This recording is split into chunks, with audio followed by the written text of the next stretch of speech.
द्रौपदी के अलावा इनसे हुआ था पांडवों का विवाह, कम ही लोग जानते हैं इनके नाम।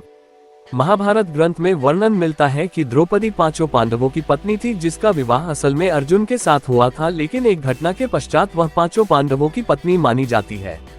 इसके अलावा भी सभी पांडवों की अलग अलग पत्नियां रही हैं, जिनके बारे में कम ही लोगों की जानकारी है। चलिए जानते हैं इस विषय में। किससे हुआ युधिष्ठिर का विवाह? युधिष्ठिर का विवाह देविका से भी हुआ था, जो शिवी साम्राज्य के राजा गोवासन की पुत्री थी। इनका विवाह युधिष्ठिर और देविका के पुत्र का नाम धौधेय था। भीम की दो पत्नियां भीमसेन और हिडिंबा के विवाह की कथा भी प्रचलित है। इन दोनों के पुत्र का नाम घटोत्कच था। वहीं भीम की एक और पत्नी थी, जिसका नाम बलंधरा था, जो सुंदर होने के साथ साथ बहुत शक्तिशाली भी थी। बलंधरा और भीम के पुत्र का नाम सरवन था। ये भी हैं अर्जुन की पत्नियां।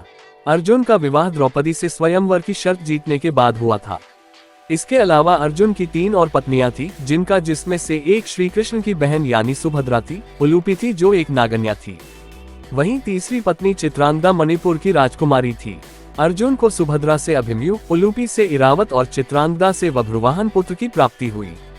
नकुल की पत्नी माद्री के पुत्र नकुल की द्रौपदी के अलावा भी एक पत्नी थी। नकुल का विवाह करेनुमति से हुआ था, जो शिशुपाल की पुत्री थी। इस दोनों के पुत्र का नाम निर्मित्र था। किससे हुआ सहदेव का विवाह? सहदेव भी माद्री के ही पुत्र थे। इनकी भी द्रौपदी के अलावा एक और पत्नी थी, जिसका नाम विजया था। विजया मदुरा के राजा की पुत्री थी और उन सहदेव का एक पुत्र सुहोत्र हुआ। द्रौपदी से हुए ये पुत्र। द्रौपदी ने भी पांडवों की 5 संतानों को जन्म दिया, जो इस प्रकार हैं: द्रौपदी और युधिष्ठिर का पुत्र प्रतिविंध्य भीम और द्रौपदी का पुत्र सुतसोम अर्जुन और द्रौपदी का पुत्र श्रुतकर्मा नकुल और द्रौपदी का पुत्र शतानिक सहदेव और द्रौपदी का पुत्र श्रुतसेन।